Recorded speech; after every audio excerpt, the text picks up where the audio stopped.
Friends, இது வந்து Thursday morning. இன்றைக்கும் யூனிஃபார்ம் சாரீ தாங்க.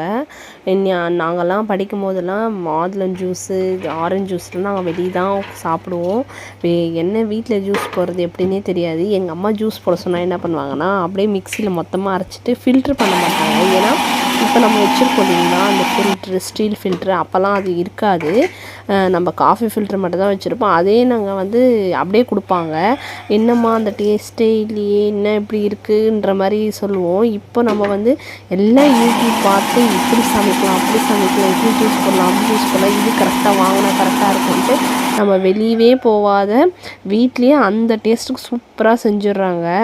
அதேமாரி தான் தனுக்கும் அன்றைக்கி வந்து என்ன பண்ணேன், நான் சிக்கன் ரைஸ் செஞ்சு கொடுத்தேன். ஒரு 4 பீஸ் 5 பீசஸ் மட்டும் சிக்கன் போட்டுட்டு நல்லா காயெல்லாம் நிறைய ஆட் பண்ணிட்டு எக்லாம் வச்சு சிக்கன் ரைஸ் செஞ்சு கொடுத்தேன். அவனுக்கு ரொம்பவே ஃபேவரட். நான் அதில் சோயா சாஸ்லாம் ஆட் பண்ணுறதில்ல. உங்கள் குழந்தைக்கும் நீங்கள் என்னென்ன ஹெல்த்தியாக கொடுக்குறீங்கன்னு மறக்காமல் கமெண்ட் பண்ணுங்கள்.